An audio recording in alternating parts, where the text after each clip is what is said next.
चलिए, आप लोगों तक मेरी आवाज़ पहुंच पा रही कि नहीं पहुंच पा रही है। और एक बार बोर्ड आप लोग अच्छे से देख लेंगे कि आपको बोर्ड बहुत अच्छे से दिख रहा है कि नहीं दिख रहा है। इसको आप बहुत अच्छे से ध्यान से देख लेंगे और बाकी चीज़ें हम लोग बात करेंगे। आज जो हम पढ़ने वाले हैं वो सेल साइकिल के लिए बहुत इम्पोर्टेंट है ना। सेल साइकिल को पढ़ने से पहले और उस सेल साइकिल में जो डिवीज़न हो रहा है सेल्स के, है ना, वो सेल साइकिल को कंप्लीट करने के लिए हम लोगों को उसके कुछ बेसिक चीज़ों को याद रखने पड़ेंगे। इसका मतलब ये क्या है कि हम सेल साइकिल में एकदम से नहीं पहुंच सकते। ठीक, हम लोग एकदम से सेल साइकिल में नहीं पहुंच सकते। उससे पहले हमको जानना पड़ेगा कि क्रोमोसोम क्या होते हैं, है ना, क्रोमोसोम्स के अंदर क्या होते हैं, है ना, और जो उस न्यूक्लियस में एक यूकैरियोटिक सेल में जो न्यूक्लियस है उसमें जो डीएनए है वो बहुत ही बड़ा है। अभी देखेंगे अपन, वो बहुत ही बड़ा है। तो उतने बड़े डीएनए को हम उस न्यूक्लियस में कैसे पैक करेंगे, इसको भी देखने की कोशिश करेंगे। तो हम देखने वाले हैं कि एक सेल में जो जीन्स प्रेजेंट है, जीन्स हम लोग क्या बोलेंगे, जीन्स हम किसको बोलेंगे, जीन्स वो फंक्शनल पार्ट ऑफ डीएनए है जिससे ट्रांसक्रिप्शन हो करके एमआरएनए और प्रोटीन बने। समझ पा रहे हैं? एक फंक्शनल यूनिट डीएनए का जिससे एक फंक्शनल यूनिट डीएनए का जिससे एमआरएनए बने। अब ये एमआरएनए कैसे बनेगा? ट्रांसक्रिप्शन की मदद से। और ट्रांसक्रिप्शन होने के बाद ये एमआरएनए प्रोटीन का फॉर्मेशन करेंगे। ये सभी हम सभी इस सीक्वेंस को जानते हैं, इन्हीं को हम लोग सेंट्रल डोग्मा बोलते हैं। ये आपको बात पता है ना। तो हम देखने की कोशिश करेंगे कि ये पूरा जो डीएनए कंटेंट है ह्यूमन में पूरा एक जो डीएनए कंटेंट है उसको पूरा बोलेंगे अपन लोग जीनोम। कि एक ह्यूमन में पूरा कंटेंट ऑफ डीएनए है ना, उसको हम लोग बोलेंगे जीनोम, है ना। पूरा एमआरएनए कंटेंट कहलाएगा ट्रांसक्रिप्टोम, पूरा प्रोटीन कंटेंट कहलाएगा प्रोटियोम। तो मॉडर्न मॉलिक्यूलर बायोलॉजी में यह देखा जाता है कि जीनोम ट्रांसक्रिप्टोम पे कन्वर्ट हुआ, उस ट्रांसक्रिप्टोम से प्रोटियोम बना। ठीक, लेकिन अगर मैं पूरा एक ह्यूमन न्यूक्लियर जीनोम की बात करूं कि अगर एक ह्यूमन के न्यूक्लियस में जो जीनोम प्रेजेंट है उसमें कितने सारे बेस पेयर्स प्रेजेंट है। अब देखो, उस जीनोम में डीएनए है, एक्चुअल में डीएनए कंटेंट तो है ना, उस जीनोम में डीएनए कंटेंट तो है ही। एक मिनट, है ना,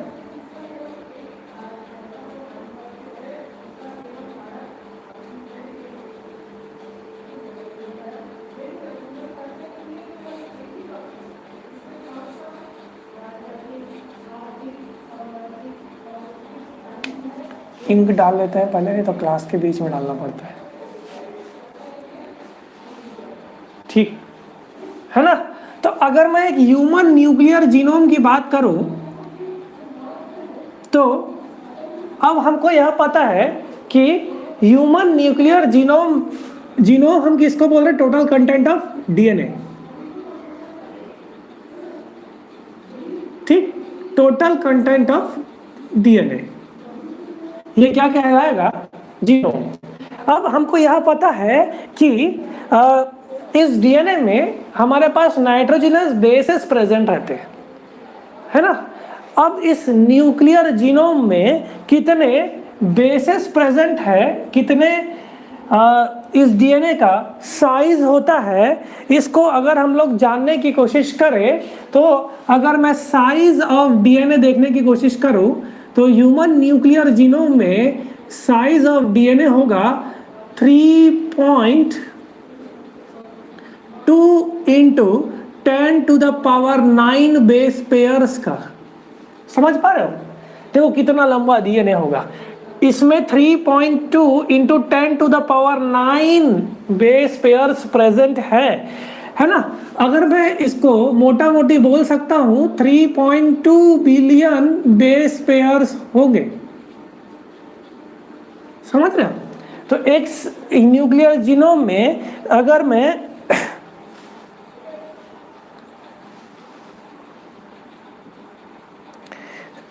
जीनोम का कंटेंट देखने की कोशिश करूं तो एक ह्यूमन न्यूक्लियस में, अच्छा ये एक चीज आप लोग ध्यान में रख लेना कि ये ह्यूमन हैप्लॉइड न्यूक्लियस होगी, है ना।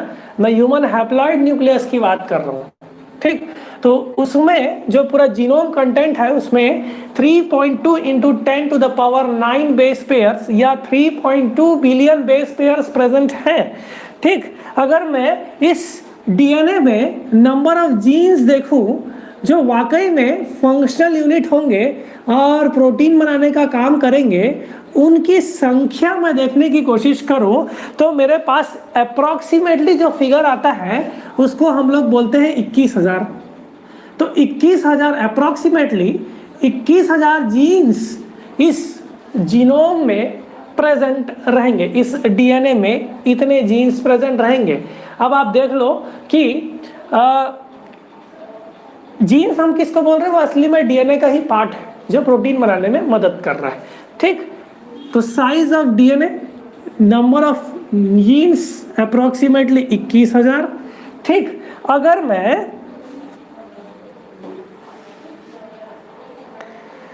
अगर मैं इस जीन्स में भी लार्जेस्ट जीन्स की बात करूं, अगर मैं इस जीन्स में लार्जेस्ट जीन की बात करूं तो हमको देखने को यह मिलता है जो लार्जेस्ट जीन है वह 2.4 इंटू 10⁴ न्यूक्लियोटाइड पेयर्स के होंगे। समझ रहे हो? एक ह्यूमन न्यूक्लियर जीनोम की बात कर रहा हूं मैं, ठीक। यहां तक किसी को कोई प्रॉब्लम तो आप मेरे से पूछ सकते हो।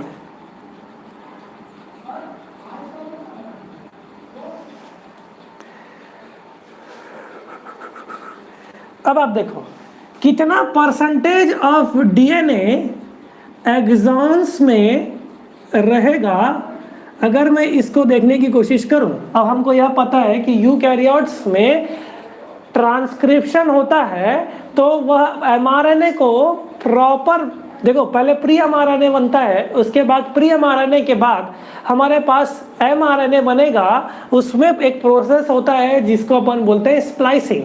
इस स्प्लाइसिंग में क्या होता है कि अब देखो एक्सॉन जो होता है ना वो कोडिंग रीजन्स होता है, मतलब ये प्रोटीन बनाने में मदद करेगा। इस एक्सॉन के बीच बीच में इंट्रॉन्स प्रेजेंट रहेंगे। कहने का मतलब ये क्या है, ये एक्सॉन हुआ, यूकैरियोटिक ट्रांसक्रिप्शन की बात कर रहा हूँ, है ना।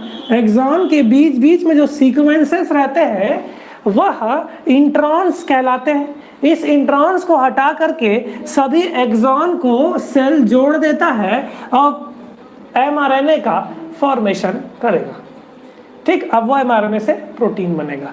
तो उस डीएनए में कितना परसेंटेज एक्सॉन है, अगर मैं इसका नंबर बताने की कोशिश करूं तो हमारे पास 1.5% ऑफ एक्सॉन्स देखने को मिलेगा। इसका मतलब क्या है कि इतना बड़ा डीएनए है, उसमें से हमारे पास यूजफुल कितना हुआ, 1.5% यूजफुल हो पाया, है ना। 1.5%। इसका मतलब क्या है कि जो बाकी डीएनए है वो फंक्शनल नहीं है। इसका मतलब क्या है, जितना भी डीएनए हमारे सेल के अंदर पड़ा हुआ है उसमें से कई डीएनए जो है वो नॉन फंक्शनल है। ये क्यों नॉन फंक्शनल है इसकी बात मैं करूं, क्योंकि इस डीएनए में बहुत सारे रिपीटेटिव एलिमेंट्स प्रेजेंट रहेंगे। कहने का अर्थ यह है कि अगर मैं एक डीएनए बताऊं, उस डीएनए में कुछ बेस पेयर बेस पेयर्स हैं, कुछ बेस पेयर्स हैं, जैसे कि 9 बेस पेयर्स का कोई एक सीक्वेंस है, वो डीएनए में बार बार रिपीट हो गया है, वो डीएनए में कंटिन्यूअसली रिपीट होकर करके उस डीएनए को कॉन्स्टिट्यूएंट कर रहे हैं। इसका मतलब ये क्या है कि मैं दूसरे आदमी से डिफर किस में होऊंगा, उस नंबर ऑफ रिपीटेटिव सीक्वेंस से डिफर होऊंगा। जैसे कि अगर मैं एक ह्यूमन लिया और मैं अपने आप को कंपेयर कर रहा हूं, या मैं अपने दोस्त को लिया और उस दोस्त में और मेरे डीएनए में डिफरेंस कैसे होगा कि उस डीएनए में रिपीटेशन तो दोनों में है, लेकिन वो रिपीटेशन कितने नंबर में है वो दोनों में सेम नहीं होगा, समझ रहे हो। लेकिन उसके भी डीएनए में बहुत सारे रिपीटेटिव सीक्वेंसेस प्रेजेंट रहेंगे और हमारे में भी रिपीटेटिव सीक्वेंस, मेरे में भी रिपीटेटिव सीक्वेंस पड़े हुए हैं। इसका मतलब क्या है, इतना बड़े डीएनए में बहुत सारे जो एलिमेंट्स हैं वो कंटिन्यूअसली रिपीटेटिव है, और इस रिपीटेटिव सीक्वेंस में वो कॉन्स्टिट्यूट नहीं करेंगे प्रोटीन बनाने में, है ना। केवल 1.5% ही डीएनए हमारा काम का है। तो कोई आपसे पूछे कि पूरा जो फंक्शनल डीएनए है हमारे सेल में वह कितना परसेंट है, तो आप क्या बोलोगे, 1.5%। ठीक, अगर बहुत ज़्यादा ही हाई कॉपीज रहें, बहुत ज़्यादा ही रिपीटेटिव सीक्वेंस की बात करो, है ना, तो वो लगभग 50% होंगे। अब आप देख लो, केवल हाई की बात कर रहा हूँ, बहुत ज़्यादा ही रिपीटेटिव सीक्वेंस, बहुत ज़्यादा ही कॉपी है तो वो केवल 50% है। कान की बात कितनी है, केवल 1.5%। तो 1.5% जो है वह कितना है, रिपीटेटिव एलिमेंट्स है ना। चलिए, तो ये कुछ सामान्य जानकारी थी। इसका मतलब क्या, इतना बड़ा डीएनए जो 3.2 into 10 to the power 9 base pair sequence इसमें बेस पेयर्स प्रेजेंट है। आप खुद सोच लो, 3.2 बिलियन बेस पेयर्स अगर एक ह्यूमन सेल में प्रेजेंट है, उस ह्यूमन सेल में जो न्यूक्लियस का साइज होता है वो अगर एक ह्यूमन सेल में न्यूक्लियस का साइज देखो तो अप्रॉक्सीमेटली 10 माइक्रोमीटर न्यूक्लियस का साइज होता है। अगर मैं इसको मोटा मोटे एक आम भाषा में बोलूं तो मैं क्या बोल सकता हूं कि 3.2 into 10 to the power 9 base pairs, अगर मैं लेंथ की बात करूं तो ये लगभग 2 मीटर होता है। अच्छा, अब देखो 2 मीटर इतना लंबा डीएनए को 10 माइक्रोमीटर तो मीटर से बहुत छोटा होगा ना, माइक्रो 10 टू द पावर -6, समझ रहे हो, है ना। उतना बड़ा डीएनए इस छोटे से न्यूक्लियस में कैसे समाता होगा, ये सोचने वाली बात हो गई। तो रिसर्चर्स ने क्या किया, उन्होंने इस बात की स्टडी करने की कोशिश करी कि यह जीन्स इस न्यूक्लियस में ऑर्गेनाइज कैसे होते हैं, ये जीन्स कैसे उस न्यूक्लियस में फिट होते हैं, है ना। उसी चीज को हम लोग देखने की कोशिश करेंगे। और उस चीज को देखने से पहले, उस चीज को देखने के लिए आप इतनी जानकारियां अपने पास रखें और आप एक बहुत अच्छा सा माइंडसेट बना करके रखें कि 2 मीटर डीएनए न्यूक्लियस के 10 माइक्रोमीटर में किस तरह से ऑर्गेनाइज होते होंगे। इसका मतलब क्या है कि लेंथ 2 मीटर है, यह डीएनए एक दूसरे से बहुत ज़्यादा ही फोल्ड हो गए होंगे और फोल्डिंग हो करके उस न्यूक्लियस के अंदर एंट्री कर गए होंगे। मतलब उस न्यूक्लियस के अंदर, अब देखो कुछ चीज़ जो बड़ा होता है, आप एक बहुत आम भाषा में समझ सकते हो,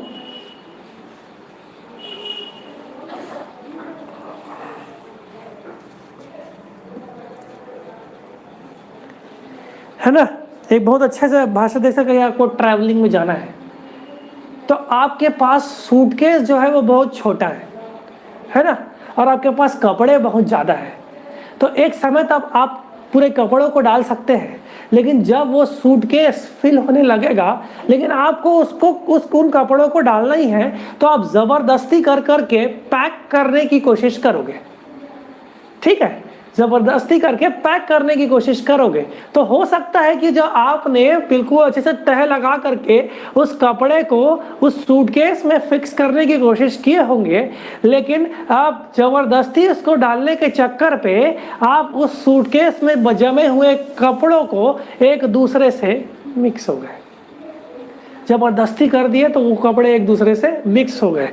वैसा यही हाल इस डीएनए का है। इस 10 माइक्रोमीटर न्यूक्लियस में वो डीएनए एक ऐसा फोल्ड स्ट्रक्चर हो गए होंगे और न्यूक्लियस में पैक हो गए होंगे। इन्हीं पैकिंग को हम लोगों को देखना है कि ये जीन्स का ऑर्गेनाइजेशन कैसा होता है। तो एक हैप्लॉइड ह्यूमन जीनोम कंडीशन में जीनोम कंटेंट देखूं तो मैं क्या बोल सकता हूँ कि उसमें 3.2 × 10⁹ बेस पेयर सीक्वेंसेस प्रेजेंट रहते हैं, है ना। नंबर ऑफ जीन्स 21,000 होंगे। इसका मतलब क्या है, काम की चीज़ें हैं। 21,000 इतने बेस पेयर में इतने नंबर ऑफ जीन्स हैं, ठीक। लार्जेस्ट जीन में इतने न्यूक्लियोटाइड पेयर्स होंगे, मतलब इस जीन्स में सबसे बड़ा जो जीन होगा उसमें इतने पेयर्स होंगे, ठीक। परसेंटेज ऑफ डीएनए जो एक्सॉन के रूप में काम कर रहा है वो 1.5% बस है। तो हम लोग देखने की कोशिश करेंगे कि यह जीन्स कैसे ऑर्गेनाइज हुए और न्यूक्लियस में पैक हो गए। इन्हीं को हमको देखना है। हो गया? यहाँ तक किसी को कोई प्रॉब्लम तो नहीं है? नहीं है ना?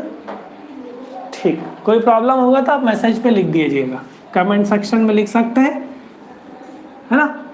अब अपन लोग देखने की कोशिश करते हैं ऑर्गेनाइजेशन ऑफ जीन्स।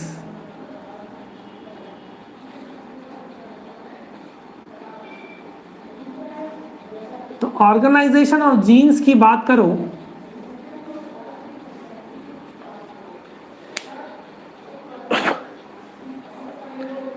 तो यह पाया गया साइंटिस्टों के द्वारा कि कुछ प्रोटीन्स हैं वो इस डीएनए को फोल्ड करने में मदद करते हैं और उस जीन्स को पैक या डीएनए कंटेंट को पैक करने के लिए मदद करते हैं। जैसे कि उन प्रोटीन्स का नाम हुआ हिस्टोन प्रोटीन्स। क्या बोले अपन लोग उनको? Histone proteins. अब देखो हिस्टोन प्रोटीन्स के बारे में, अगर मैं एक हिस्टोन प्रोटीन्स की बात किया, अब एक आइडिया तो समझ रहे हो ना कि वो जो जीन जो डीएनए जो कंटेंट है वो इन प्रोटीन्स की सहायता से एक दूसरे से कॉइल्ड हो जाएंगे और कॉइल्ड होने के बाद वो न्यूक्लियस पे समा जाएंगे। कैसे? आप ध्यान देते जाइए, बस आप ये इतना याद रखिए कि तो अच्छा है मेरे पास, नहीं है ना। तो अगर मैं एक बात करूं कि ये जो डीएनए है वो किसी एक चीज में बहुत ज्यादा कॉइल हो गए हैं और वो एक्चुअल में प्रोटीन है ना, वो एक्चुअल में प्रोटीन है।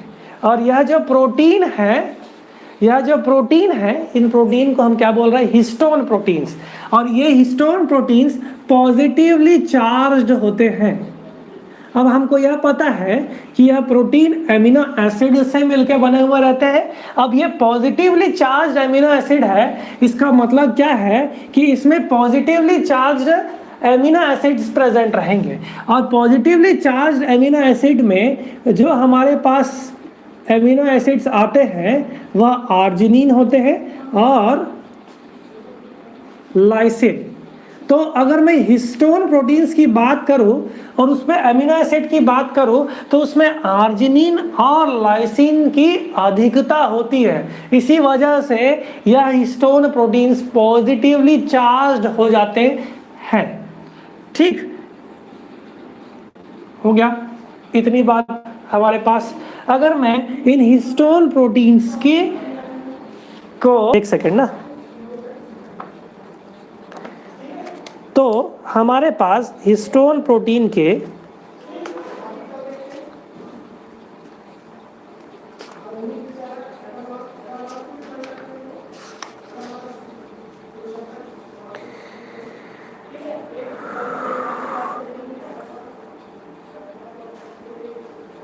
ठीक, तो अगर मैं हिस्टोन प्रोटीन्स को क्लासिकली डिवाइड करने की कोशिश करूं तो मैं दो पार्ट में इसको डिवाइड कर सकता हूं।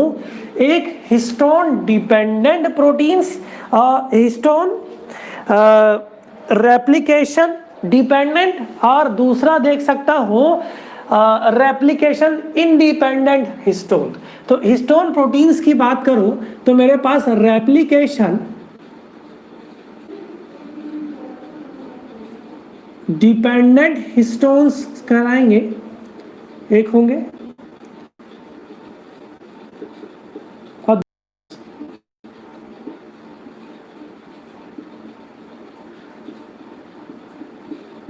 अब आपको रेप्लिकेशन तो पता होगा, इतना दूर तक तो पहुंच गए हो आप लोग कि आपको रेप्लिकेशन का मीनिंग तो पता होगा।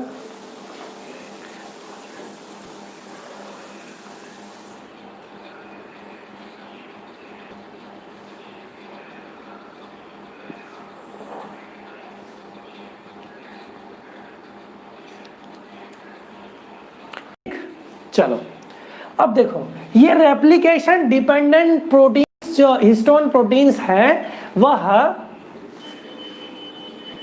इंक्लूड करते हैं कुछ हिस्टोन प्रोटीन्स को जिनका नाम हुआ H1 हिस्टोन, दूसरा बोले अपन H2A हिस्टोन, तीसरा बोले अपन लोग H2B हिस्टोन, है ना, और चौथा बात करें तो H3 हिस्टोन, है ना, और ये H4 हिस्टोन।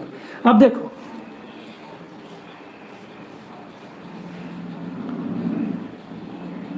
ये हिस्टोन का सिंथेसिस सेल साइकिल के एक फेज में होता है जिसको अपन बोलते हैं एस फेज। थोड़ा सा याद रखे रहो, जब सेल साइकिल पढ़ेंगे तो आपको क्लियर समझ में आने लग जाएगा।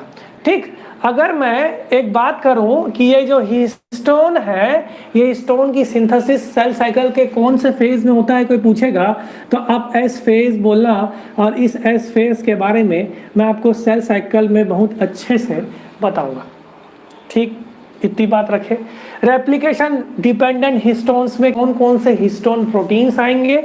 H1, H2A, H2B, H3 and H4 histones हमारे पास आएंगे। इधर तक कोई दिक्कत? एक बात और, ये जो हिस्टोन प्रोटीन्स है ये पॉजिटिवली चार्ज्ड है और ये आर्जिनिन और लाइसिन से मिलके बने हुए हैं। इस कारण से इनको हम लोग बोलेंगे कि ये बेसिक एमिनो एसिड से मिलके बने हुए रहेंगे। एमिनो एसिड आपको पता है कि बेसिक एमिनो एसिड से मिलके बने हुए रहेंगे। अब आप देखो, इन हिस्टोन्स में आर्जिनिन और लाइसिन कंटेंट प्रेजेंट रहेंगे। अब उनका कंटेंट हम लोग देखने की कोशिश करें तो अगर मैं H1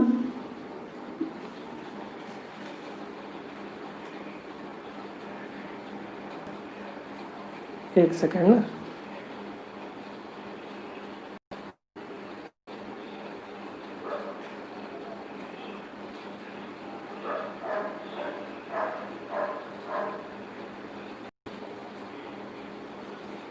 किसी का कोई मैसेज है? अगर आपको कोई दिक्कत है तो आप मेरे को मैसेज करके बता सकते हैं। ठीक, चलो तो H1 मैं एक साइड रखूं, कॉलम ही बना लेते हैं। आप लोग कॉलम बना लीजिए, इतना कंटेंट तो पता है आपको। यहाँ पे लिख लेते हैं, यहाँ हिस्सा खाली है ना। यहाँ पे हिस्टोन टाइप लिख लो और यहाँ पे मॉलिक्यूलर वेट लिख लो, ये हो गया। और इस एक साइड अपन लिख सकते हैं लाइसिन या आर्जिनिन कंटेंट। तो लाइसिन के लिए 3 लेटर वर्ड कोड, आर्जिनिन के लिए 3 लेटर कोड, हो गया। हिस्टोन टाइप अगर मैं फर्स्ट वाला देखूं जिसको मैं बोलूं H1, तो इसका मॉलिक्यूलर वेट होता है लगभग 23,000।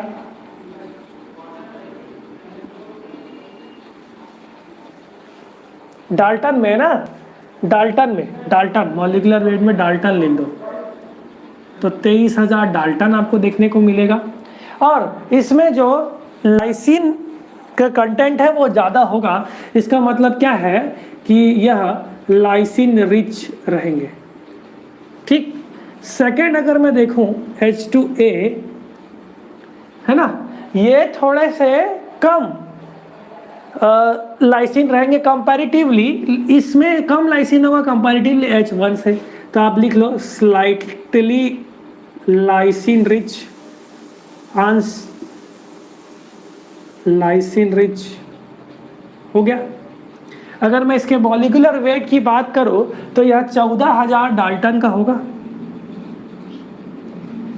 ठीक, थर्ड पॉइंट देखूं H2B, और इस H2B का मॉलिक्यूलर वेट अगर मैं देखूं तो यह 13,800 डाल्टन का होगा, और कंपैरेटिवली ये जो है इन दोनों से मिलकर, इन दोनों में जितना लाइसिन कंटेंट है वह डिफरेंट होगा, मतलब कम होगा। तो ये भी स्लाइटली लाइसिन रिच हो गया। चलो फोर्थ H3 हिस्टोन्स की बात करो। H3 हिस्टोन बहुत इंपॉर्टेंट है, ये बहुत इंपॉर्टेंट है, ध्यान पे रखना है इस बात को, है ना। तो H3 हिस्टोन की बात करूं तो मेरे पास 15,300 डाल्टन है ना, और ये लाइसिन रिच ना हो करके अब ये आर्जिनिन रिच रहेंगे।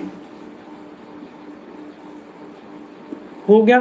चलो नेक्स्ट, अगर मैं H4 हिस्टोन की बात करूं तो देखो 12, 14, 13, 15 ऐसा याद रखना पड़ेगा आपको, है ना। मोटा मोटी याद रख लो कि जिस सीक्वेंस में मैंने बताया है ना, उसमें लाइसिन रिच धीरे धीरे धीरे कम होते गए, और जैसे मैं नीचे की तरफ जा रहा हूँ तो आर्जिनिन रिच बढ़ते जा रहे हैं। तो शायद आपको ये ध्यान ना रहे, चल जाएगा काम, लेकिन आपको ये चीज़ें याद रखनी पड़ेगी। ठीक, तो H4 हिस्टोन का मॉलिक्यूलर वेट है 11,400 डाल्टन, और ये भी आर्जिनिन रिच है। हो गया। यहाँ तक किसी को कोई दिक्कत तो आप मेरे से पूछ सकते हो।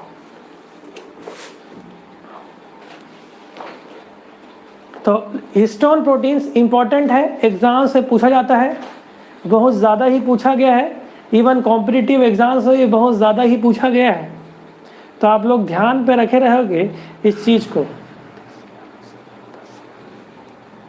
है ना। देखो अगर मैं परसेंटेज लाइसिन की बात करूं तो H1 में 29% लाइसिन रहेंगे, ठीक।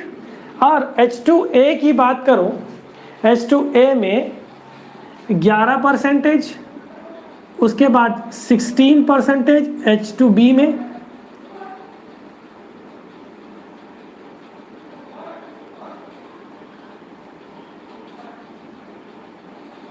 फिर 10%, फिर 11%। तो ये हमारे पास लाइसिन कंटेंट का आइडिया आप लोगों को देख पाए। अगर मैं परसेंटेज आर्जिनिन की बात करूं तो मैं देख सकता हूं कि 1% H1 का, ठीक।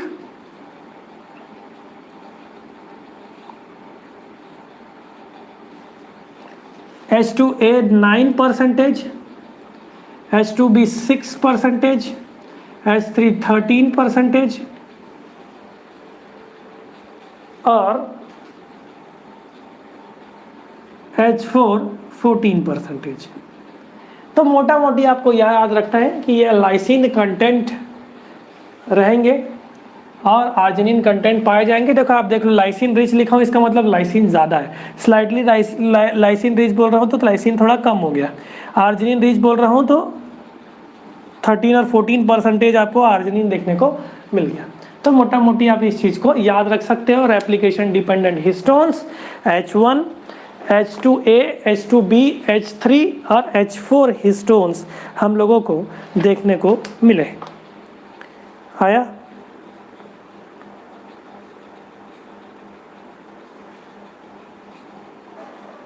है ना।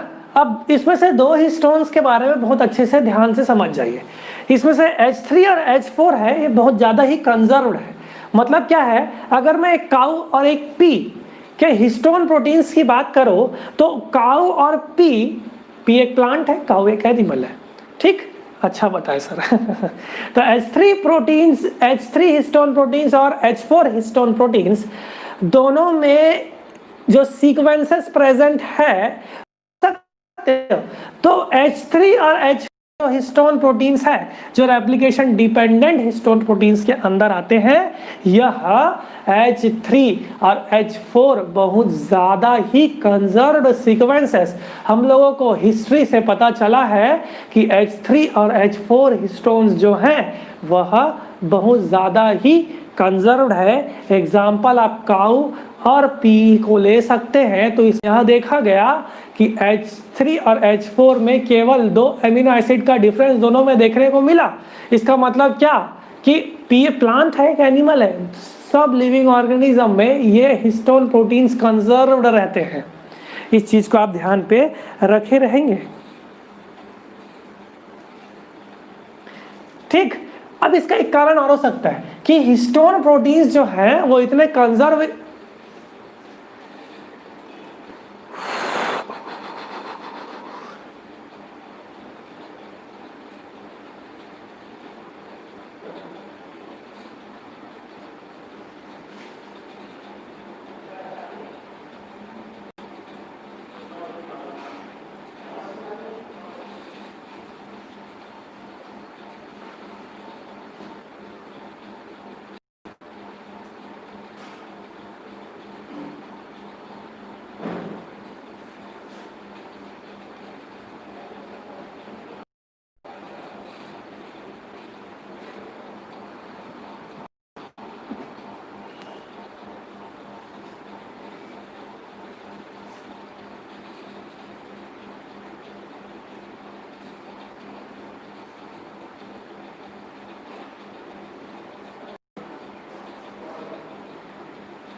इंटरनेट रुक गया, चाहिए था क्या? कुछ काम है आपको? कैसे काम है क्या? ऐसे हम सर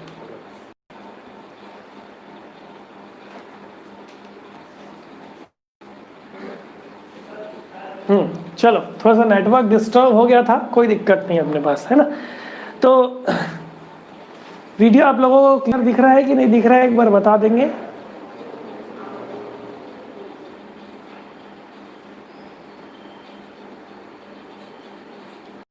करिए कि आप लोग जो वीडियो YouTube पे देख रहे हैं वो 720 पिक्सल पे देख पाए और 720 पिक्सल बहुत अच्छे से आपको क्लियर दिखने को मिलेगा। देखो क्या बात कर रहा था मैं, हाँ, H3 और H4 में हम लोगों के पास हिस्ट्री में यह देखा गया कि बहुत ही कंजर्व्ड सीक्वेंसेस हम लोगों को देखने को मिले।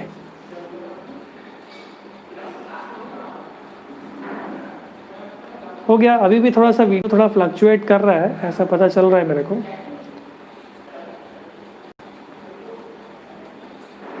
दो मिनट थोड़ा सा रुक जाते हैं ताकि जब वीडियो क्लियर हो जाए तो हम लोग आगे बढ़ पाएंगे। एक बार मैं चेक कर लेता हूँ कि मेरे पास, हाँ ठीक।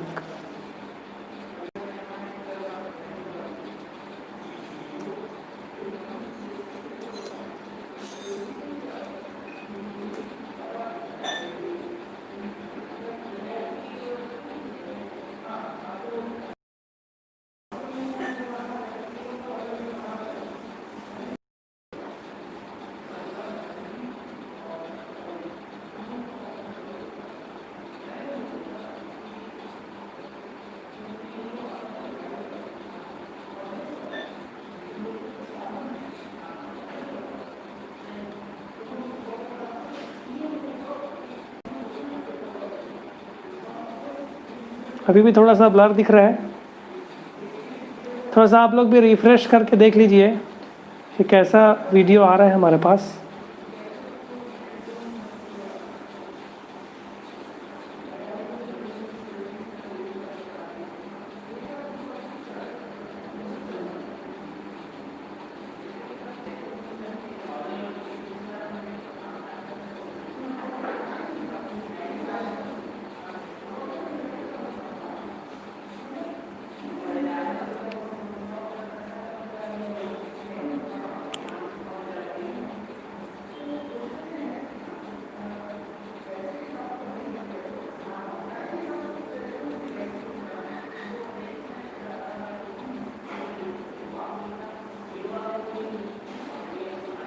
हुआ?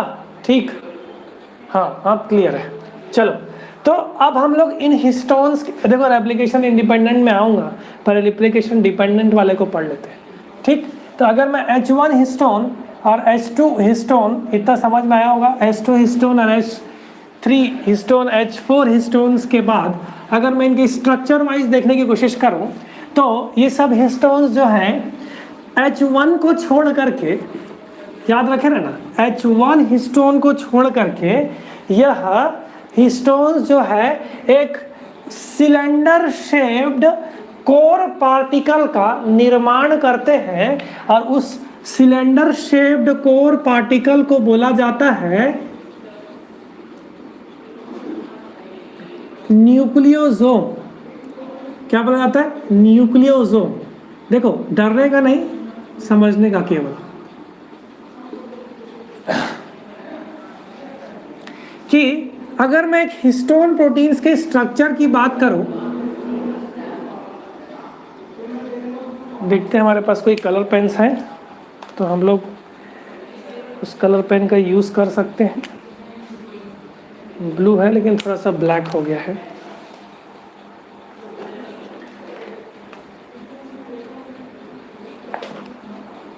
चलो, अगर मैं हिस्टोन प्रोटीन्स के स्ट्रक्चर की बात करूं तो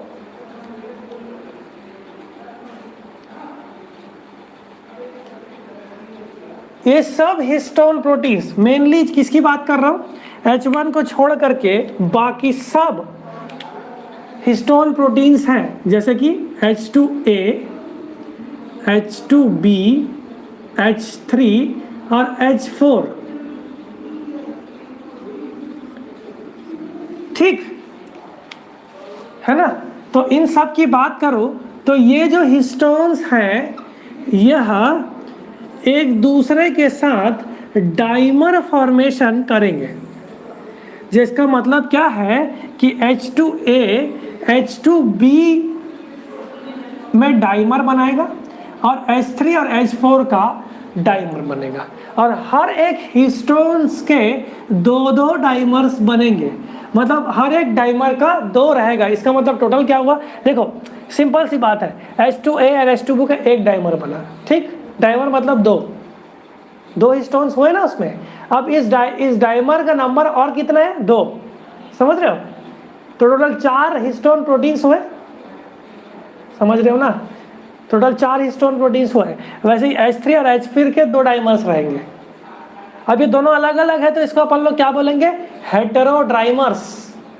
हेटेरो सेम होता तो होमोडाइमर होता, लेकिन ये डिफरेंट है, इस कारण से हेटेरोडाइमर्स कहलेंगे। तो ये जो कोर पार्टिकल बन रहा है ये टोटल कितने हेटेरोडाइमर्स का बनेगा?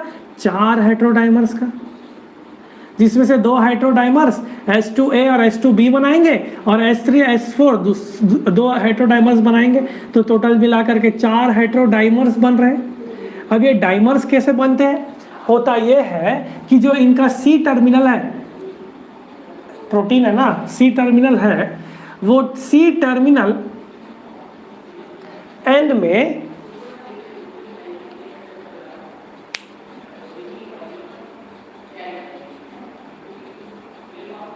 ये डाइमराइजेशन स्टार्ट होता है। C टर्मिनल एंड से डाइमराइजेशन होगा।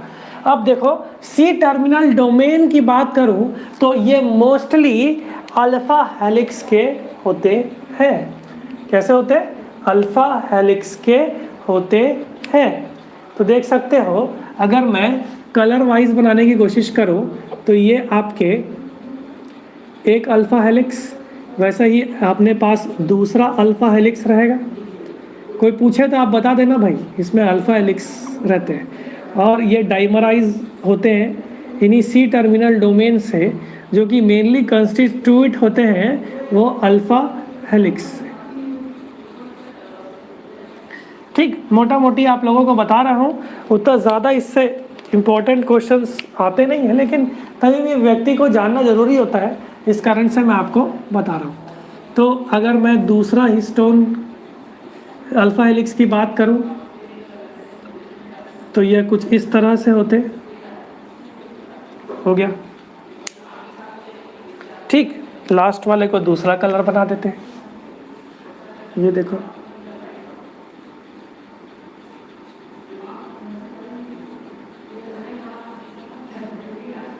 तो सी टर्मिनल डोमेन से ये डाइमराइजेशन मीडिएट होता है और मोस्टली यह अल्फा हेलिक्स, सी डोमेन में अल्फा हेलिक्स से मिल के बने हुए रहते हैं। अब यही जो कॉम्पैक्ट स्ट्रक्चर है एक सिलेंडर की तरह आप लोगों को देखने को मिल गया।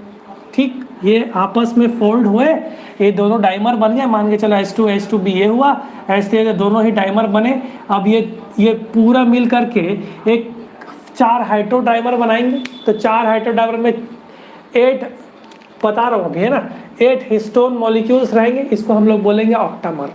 क्या बोलेंगे? ऑक्टामर।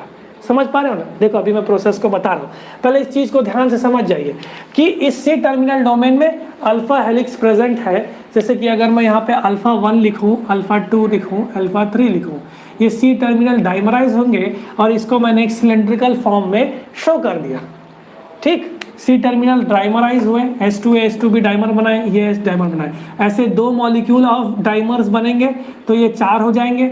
और H3 H4 के भी 2 मॉलिक्यूल्स बनेंगे और ये भी जाकर के 4 हो जाएंगे। और यह दोनों मिला करके 8 हिस्टोन मॉलिक्यूल्स फॉर्म करेंगे और क्या बनाएंगे? यह एक ऑक्टामर का स्ट्रक्चर, जिसको हम लोग जो कॉन्स्टिट्यूट रहेगा 4 हेटेरो डाइमर्स से मिल करके।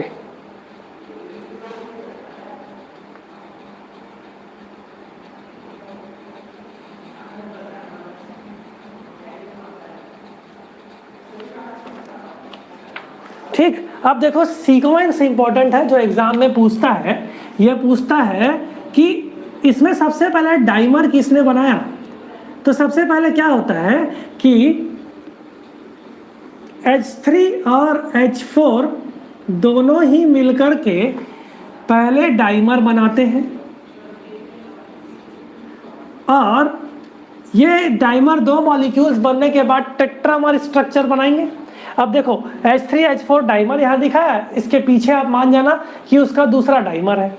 तो घूम फिर के कितने हो गए? टेट्रामर हो गए। तो H3 और H4 पहले टेट्रामर्स में अरेंज हुए। ठीक, उसके बाद क्या हुआ? इस टेट्रामर्स में अरेंज होने के बाद सेकंड हिस्टोन प्रोटीन्स हमारे पास आए, जिसका नाम है H2A and H2B। तो सबसे पहले किसने किया? H3 H4 ने टेट्रामर बनाया।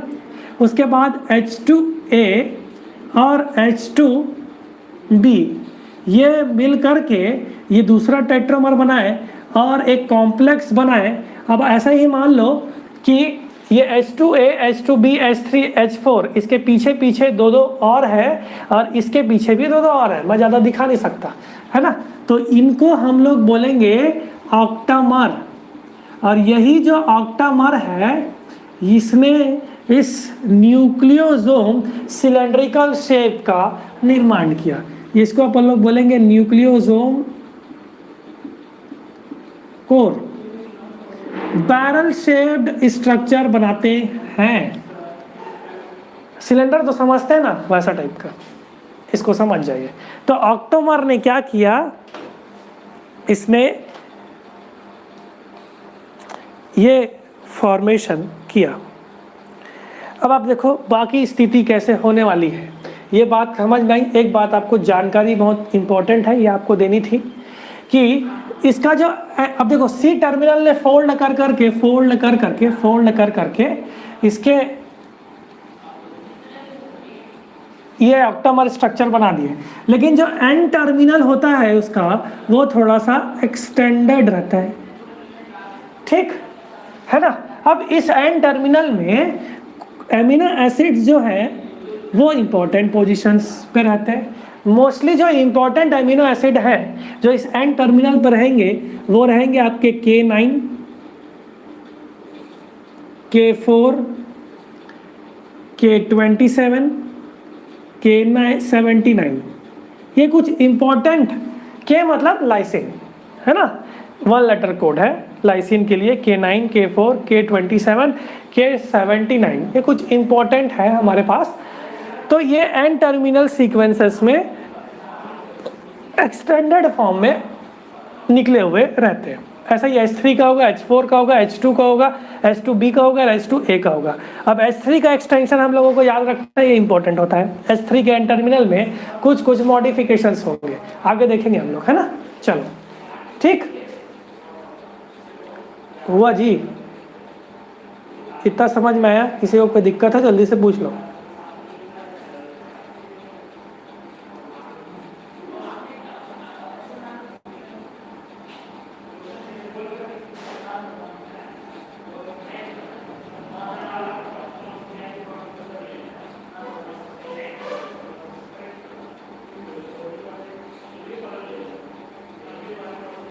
ठीक, चलो अब ये ऑक्टामर फॉर्मेशन हमारे पास हो गया। अब क्या होता है, जो डीएनए होता है, अब ये देखो, ये कोर जो पार्टिकल है,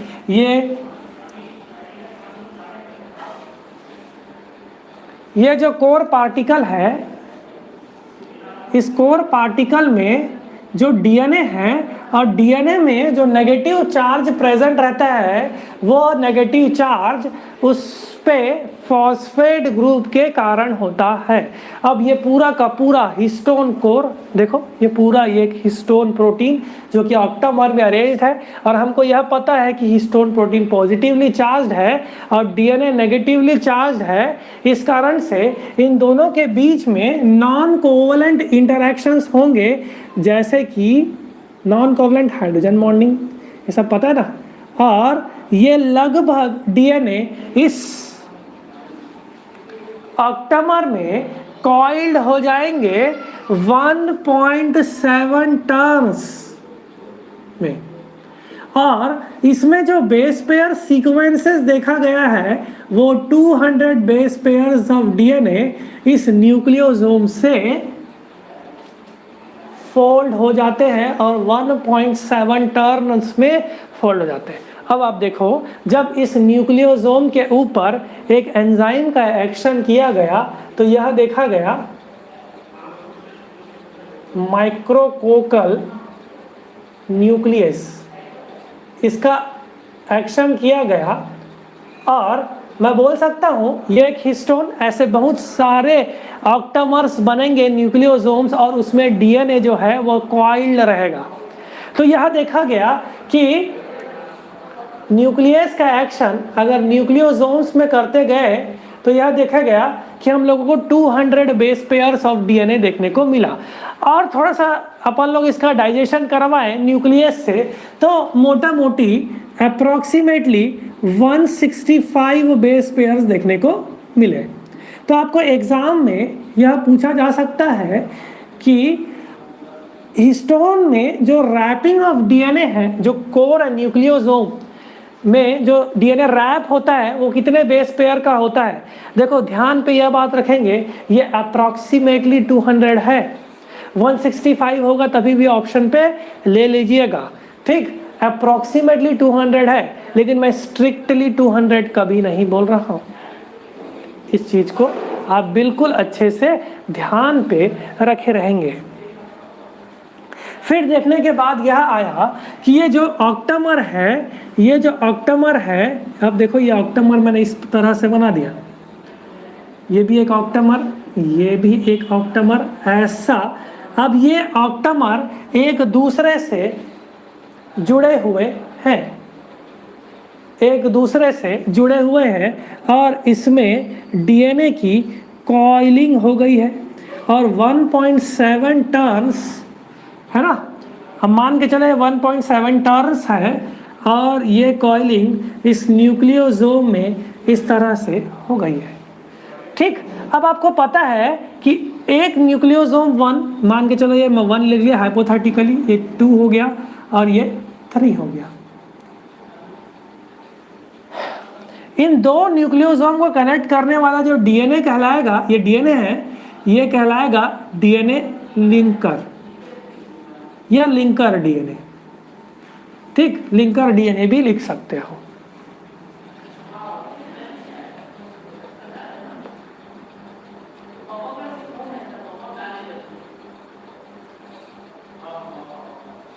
ठीक। और ये जो लिंकर डीएनए को इस न्यूक्लियोसोम्स में कनेक्ट करने का काम करता है एक another type of histone protein जिसका नाम है H1। ऐसा ही H1 हिस्टोन प्रोटीन्स है, ये एक न्यूक्लियोसोम को दूसरे न्यूक्लियोसोम में को लिंक करने का काम करता है। इस कारण से इनको हम बोलेंगे लिंकर हिस्टोन। क्या बोलेंगे? Linker histones.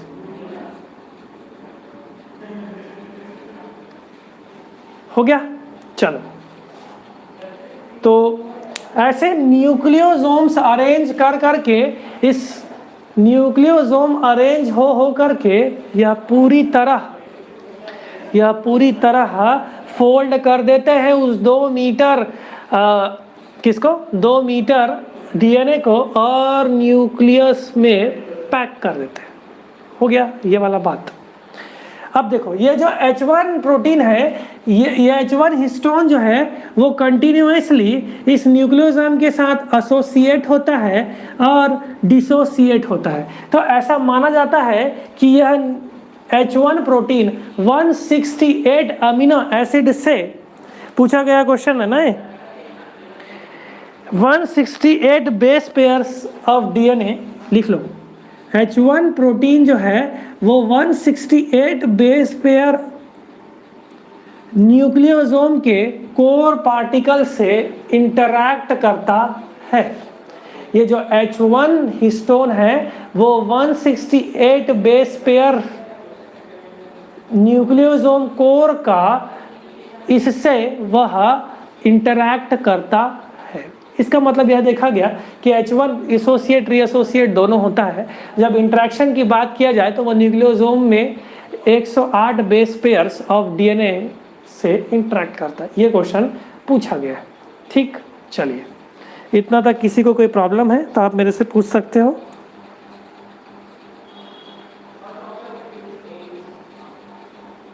ठीक, अगर आपसे कोई और पूछे कि इस न्यूक्लियोसोम में वाकई में कोर डीएनए कितना होता है तो उसका नंबर आप ले सकते हैं अप्रोक्सीमेटली 147। तो एग्जाम में यह पूछा गया है कि न्यूक्लियोसोम कंसिस्ट ऑफ अप्रोक्सीमेटली का साइन देख लोगे आप 200 base pair. Incorrect statement which of the following इस इनकरेक्ट पूछेगा तो आप देख सकते हो कि आपसे यह पूछा जा सकता है कि nucleosome has 200 base pair, strictly 200 base pair, तो आप इसको आंसर नहीं लोगे। ठीक, तो इस तरह से यह न्यूक्लियोसोम अरेंज्ड होकर के डीएनए को न्यूक्लियस में पैक कर देते हैं। ठीक, यहाँ तक कोई दिक्कत है किसी को तो पूछ सकते हो। नहीं वाह, चलो कुछ और जानकारी आप लोगों को दे देते हैं इसके बारे में। अच्छा, अब आप देख लो, इस मॉडल को अपन लोग बोलते हैं बीड्स ऑन स्ट्रिंग। अगर हम लोग कुछ बीडेड स्ट्रक्चर लें और उसको स्ट्रिंग से ऐसे कनेक्ट कर करके जोड़ दे तो क्या होगा, ऐसा स्ट्रक्चर देखने को मिलेगा। ठीक, तो ऐसा भी इसको देखा जाता है कि इस तरह से इसका अरेंजमेंट हम लोगों को देखने को मिलता है। अगर मैं इसका डायामीटर देखने की कोशिश करूं और इसका डायामीटर देखने की कोशिश करूं तो इसका डायामीटर होगा 11 नैनोमीटर। तो आप देख लो, एक जो डीएनए था वो फोल्ड होकर के छोटा हो चुका है और 11 नैनोमीटर वाले स्ट्रक्चर में कॉम्पैक्ट हो गया है ना। ठीक, तो ये 11 नैनोमीटर वाले न्यूक्लियोसोम फिलामेंट में जिनका डायमीटर 11 नैनोमीटर में है वह फोल्ड हुआ। अब क्या करता है, सेल और इस डीएनए को फोल्ड करता है और इस न्यूक्लियोसोम को और एक दूसरे से स्टैक करता है। पहले यह बीड्स में अरेंज है ऐसा मानते हैं। आप देख लो, एक रुमाल अगर मैं लूँ और इस रुमाल में अगर ये मान के चलिए डीएनए है, इस डीएनए में अगर मैं न्यूक्लियोसोम्स का फोल्डिंग करना चाहूँ तो आप देख लो कि मेरे को कुछ इस तरह से ऐसे स्ट्रक्चर्स देखने को मिलेंगे, है ना। और दिखाऊं, चलो क्या हुआ आप देख सकते हो, ऐसे गठाने आपको बीच में दिख रहे हैं। ठीक, पहले ये रुमाल कितना बड़ा था, है ना, इसकी लेंथ बड़ी थी, लेकिन अब ये छोटा हो गया। अब ये 11 नैनोमीटर तक पहुंच गया है। अब ये जो न्यूक्लियोसोम है ये एक दूसरे से इस तरह से और एक दूसरे से जुड़ जाएंगे और इसको एक और कॉम्पैक्ट स्ट्रक्चर बना देंगे। अब लेंथ ऑफ डीएनए और छोटा हो गया है। अब इसको कनेक्ट करने वाला प्रोटीन कौन, H1 प्रोटीन। इस डीएनए को क्या बोलते हैं, लिंकर डीएनए। सिंपल एकदम। अब हम लोग इसको देखने की कोशिश करेंगे कि न्यूक्लियोसोम एक दूसरे के ऊपर किस तरह से अरेंज होते हैं, है ना। तो दो मॉडल्स देखे गए, एक मॉडल को बोला जाता है जिगजैग मॉडल, दूसरा को बोला जाता है solenoid model. Zigzag model, zigzag model, और दूसरा को बोला जाता है सॉलिनॉइड मॉडल।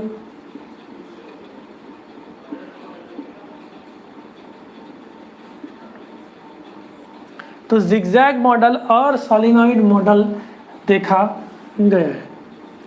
तो जिगजैग मॉडल में क्या होता है कि देखो, मान के चलो ये एक हिस्टोन कोर हुआ या न्यूक्लियोसोम कोर हुआ, ये दूसरा हुआ, ये तीसरा हुआ और ये चौथा हुआ। अब देखो ये जो हिस्टोन 1 प्रोटीन है, जो हिस्टोन 1 प्रोटीन है वो इस तरह से अरेंज्ड रहेंगे और ये कुछ, आप डिफरेंस देखते जाना इस जिगजैग में और इस सोलिनॉइड में।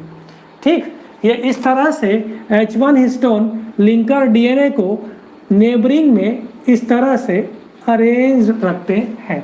अब आप देखो ऐसा ही कंटिन्यू इधर पे भी होगा। अब ये न्यूक्लियोसोम एक दूसरे से पैक होने की कोशिश करेंगे तो क्या होगा, ये वाला न्यूक्लियोसोम 1 2 3 और 1A और 2A, ऐसा मैंने नंबरिंग दे दिया।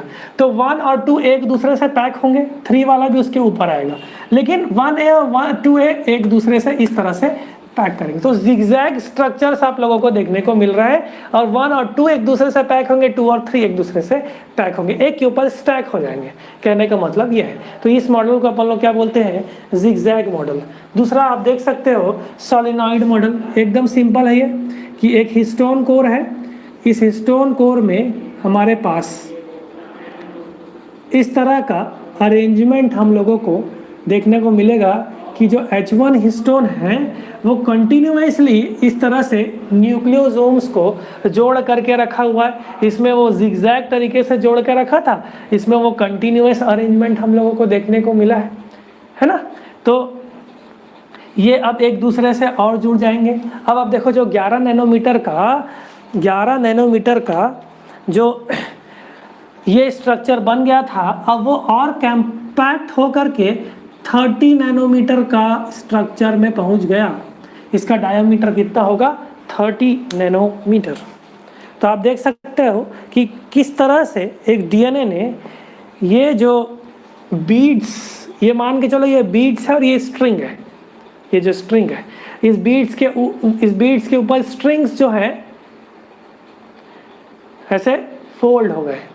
अब ये जो बीड्स हैं वो एक दूसरे से ऐसे स्टैक होते जा रहे हैं, तो इसने और छोटा स्ट्रक्चर बना लिया। सिंपल है एकदम। ठीक, तो ये जो स्ट्रक्चर आप लोगों के सामने था ये जिगजैग मॉडल था। ठीक,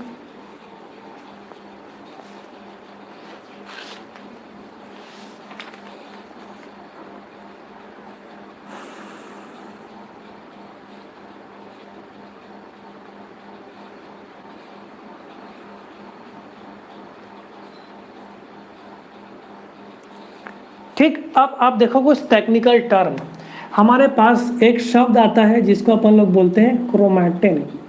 तो क्रोमैटिन क्या है, क्रोमैटिन क्या है, क्रोमैटिन प्रोटीन का एसोसिएशन डीएनए के साथ, इसी को हम लोग क्या बोल रहे हैं, प्रोटीन प्लस डीएनए, इसको हम लोग क्या बोलेंगे, क्रोमैटिन। अब ये और फोल्ड हो करके एक स्ट्रक्चर बनाएंगे जिनको हम लोग बोलेंगे क्रोमोसोम्स। तो क्रोमैटिन कंडेंस हो करके, और ये पूरा क्रोमैटिन है एक दूसरे से, प्रोटीन प्लस ये क्रोमैटिन कंडेंस हो करके क्या बनाएंगे, और क्या बनाएंगे, क्रोमोसोम्स। इसका मतलब इसमें और भी फोल्डिंग्स होने बचे हुए हैं, है ना। उससे जाने से पहले मैं कुछ टर्म्स आप लोगों को क्रोमैटिन के बारे में और कुछ क्रोमैटिन्स के बारे में आपको बताना चाहूँगा। और उसमें से एक प्रकार का क्रोमैटिन है जिसको अपन लोग बोलते हैं हेटेरोक्रोमैटिन। ठीक है, नेक्स्ट हम लोग देखने की कोशिश करेंगे कुछ टेक्निकल टर्म्स जिसको हम लोग बोलेंगे। हम लोग ने जिगजैग मॉडल और सोलेनॉइड मॉडल पढ़ लिया। सोलेनॉइड मॉडल पढ़ने के बाद हम लोग ने यह पाया कि 30 नैनोमीटर में यह डीएनए जो कंडेंस्ड हो चुका था। अगर हम लोग देखें, एक शब्द आता है जिसको अपन लोग बोलते हैं क्रोमैटिन। तो हम जो इतना देर से पढ़ रहे थे, अगर मैं क्रोमैटिन की बात करूं, एक मिनट मैं इसको मिटा ही देता हूं, उसके बाद एक अच्छा सा बन जाएगा।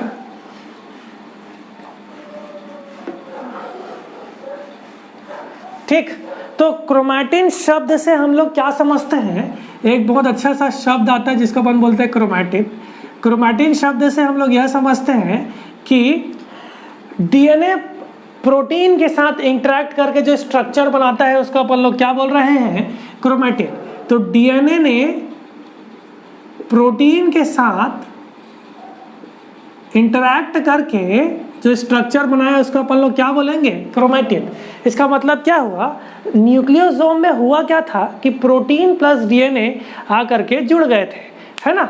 अब क्या होगा कि यह जो क्रोमैटिन है उसके दो फेट हो सकते हैं। ये जो क्रोमैटिन है, अब आप देखो ये क्रोमैटिन से एक दूसरे से बहुत ज़्यादा ही कंडेंस्ड हो रहे हैं।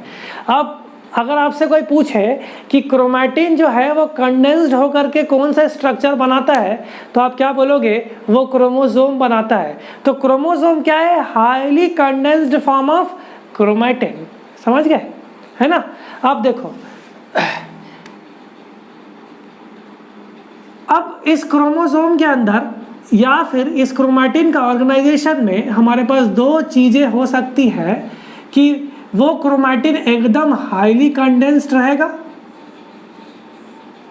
अब इस स्टेटमेंट को थोड़ा सा चेंज भी करके बोल सकते हैं कि जो क्रोमैटिन है वो और कंडेंस होकर के क्रोमोसोम का फॉर्मेशन कर रहा है। इतना ध्यान पे रखे रहो, है ना। ज़्यादा हाईली कंडेंस में आप कंफ्यूज हो जाओगे।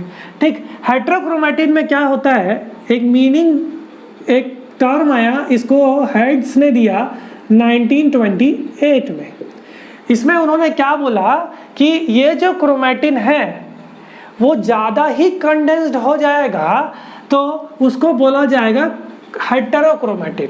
अब इस हेटेरोक्रोमैटिन से मीनिंग हम समझ सकते हैं कि आप खुद सोचिए, जब क्रोमैटिन कंडेंस्ड होंगे तो डीएनए भी कंडेंस्ड हो जाएंगे और डीएनए ओपन नहीं रहेगा बाकी प्रोटीन्स के लिए, जैसे कि आरएनए पॉलीमरेज। जो आरएनए पॉलीमरेज है वो उस डीएनए में आकर के चिपकेगा या प्रमोटर से अटैच होगा या बाइंड होगा, अगर एक टेक्निकल टर्म में बात करें, और उस डीएनए से एमआरएनए बनेगा और फिर प्रोटीन का फॉर्मेशन होगा। लेकिन जब ये डीएनए हाईली कंडेंस्ड या क्रोमैटिन हाईली कंडेंस्ड रहेगा तब ये ओपन नहीं रहेगा, किसके लिए, आपके आरएनए पॉलीमरेज के लिए, ट्रांसक्रिप्शन फैक्टर से के लिए भी। तो ये उनको एमआरएनए में कन्वर्ट नहीं होने देगा। तो ये एक्चुअल में हेटेरोक्रोमैटिन जो है वो इनएक्टिव फॉर्म है ना। मैं आपको बोला कि जब एक्टिव फॉर्म ऑफ डीएनए की बात करें तो एक्टिव फॉर्म ऑफ डीएनए में क्या होता है कि वो 1.5% ही है, केवल 1.5% ही हम लोगों ने देखा कि डीएनए केवल एक्टिव फॉर्म में प्रेजेंट थे। लेकिन अगर मैं, इसका मतलब क्या हुआ कि आधा से ज़्यादा part of DNA inactive form में प्रेजेंट है। इसका मतलब क्या हुआ कि हेटेरोक्रोमैटिन वाला स्टेट ज़्यादा है एक ह्यूमन सेल में, जिसमें क्रोमैटिन जो है वो हाईली कंडेंस्ड हो गए। तो highly condensed form of chromatin को हम लोग बोलेंगे, ये क्या है, highly condensed form of chromatin है, ये इनएक्टिव है या ट्रांसक्रिप्शनली इनएक्टिव है, ऐसा लिख लो, ट्रांसक्रिप्शनली इनएक्टिव है,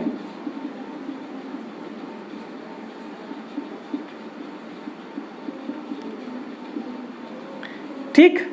और मैं क्या बोल सकता हूँ, जब इस व्यक्ति ने इसको स्टेन किया तो यह डार्क स्टेन को पकड़ रहे थे, तो इस कारण से मैं क्या बोलूँगा, डार्कली स्टेन।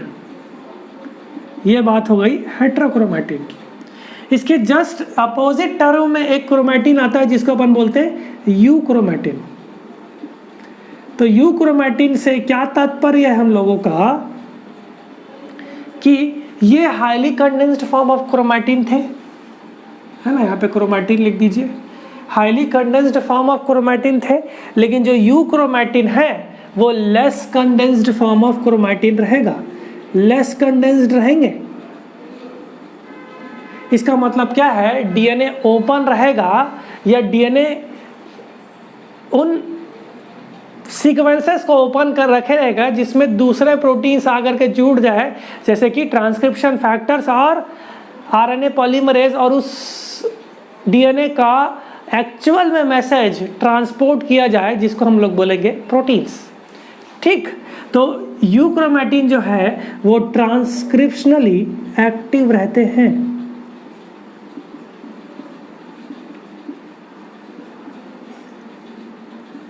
हुआ इतने बात। और जब हेड्स ने स्टेन किया तो ये लाइट कलर्ड स्टेन थे, तो ये लाइटली स्टेन्ड रहेंगे। हो गया। तो हेट्रोक्रोमैटिन और यूक्रोमैटिन में डिफरेंस आप लोगों को पूछा जाएगा, तो इट इज़ इनएक्टिव फॉर्म और ये एक्टिव फॉर्म। अब हेट्रोक्रोमैटिन भी दो तरह के देखा गया, जिसको अपन लोग बोलते हैं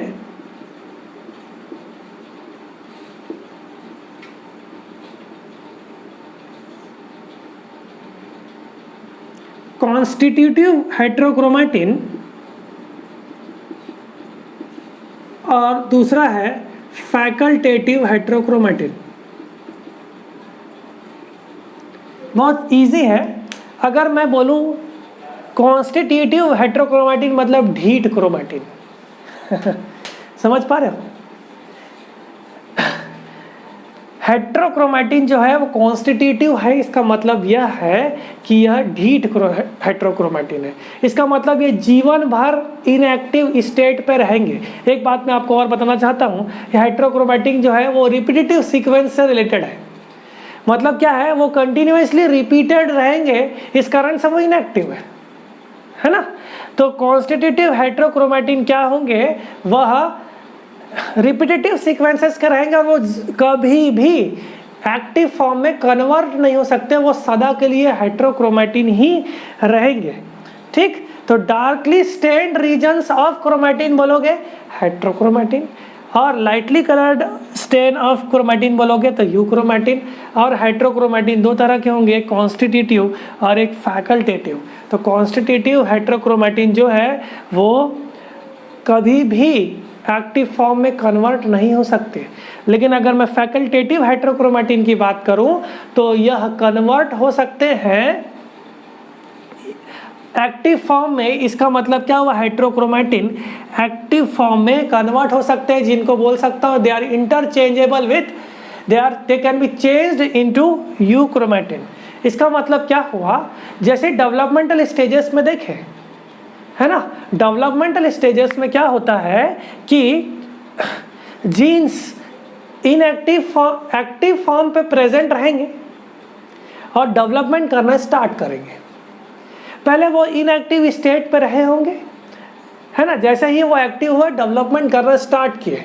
इसी को तो हम लोग जीन रेगुलेशन बोलते हैं। अगर आपके घर में पंखा है और उस पंखे में अगर मैं बात करूं रेगुलेटर है, तो कब आपको ऑन करना है कब आपको ऑफ करना है वो रेगुलेटर के ऊपर डिपेंड रहेगा। उसी प्रकार यह फैकल्टेटिव हेट्रोक्रोमैटिन है जो जीन रेगुलेशन में मदद करेंगे, ठीक। तो facultative heterochromatin can be converted into active form called as euchromatin. Gene regulatory sequences में जब इनका टाइम आएगा तो यह कन्वर्ट हो जाएंगे एक्टिव फॉर्म पे।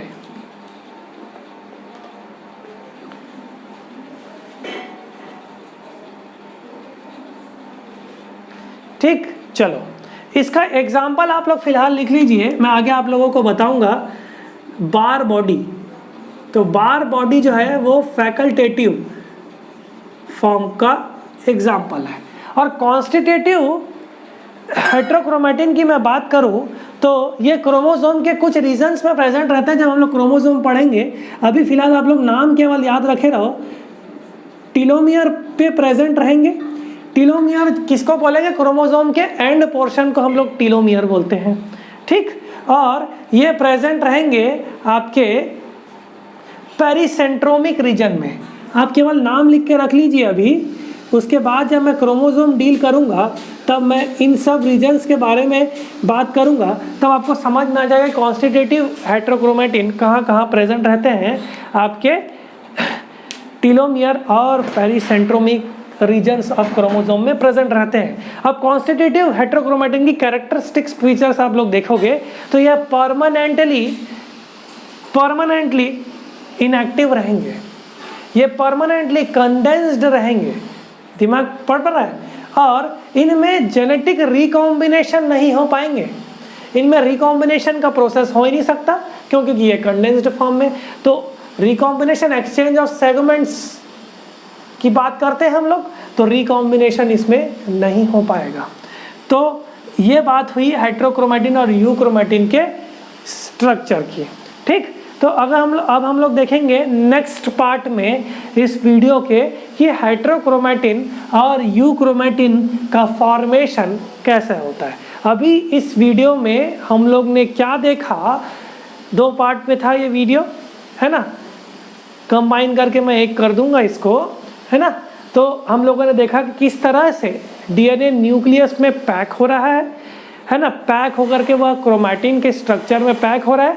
अब आगे जा कर के यह क्रोमैटिन क्रोमोसोम का फॉर्मेशन करेगा, लेकिन उससे पहले हम लोगों ने देखा हेट्रोक्रोमेटिन और यूक्रोमेटिन के बारे में थोड़ा सा इंट्रोडक्टरी लेक्चर्स। नेक्स्ट में हम लोग देखेंगे कि ये हेट्रोक्रोमेटिन और यूक्रोमेटिन कैसे बनते हैं और कौन कौन से प्रोसेस आपके इस प्रोसेस में होंगे। इस वीडियो में आप लोग ध्यान पे रखे रहेंगे, जो हम लोगों ने एन टर्मिनल का एक्सटेंशन पढ़ा उसमें हम लोग ने देखा कि लाइसिन 4, लाइसिन 27, लाइसिन 79 और लाइसिन 9th जो पोजीशन पे रहेंगे वो इम्पॉर्टेंट मॉडिफिकेशन शो करेंगे और इन्हीं मॉडिफिकेशन से जीन एक्टिव होगा और जीन इनएक्टिव होगा। इसका मतलब उन्हीं मॉडिफिकेशंस में यूक्रोमेटिन और हेट्रोक्रोमेटिन का फॉर्मेशन होगा, ठीक। आप बहुत अच्छे से इस वीडियो को अच्छे से देख लीजिए, कोई दिक्कत होगा तो आप मेरे से पूछ सकते हैं। आप सभी का बहुत बहुत धन्यवाद।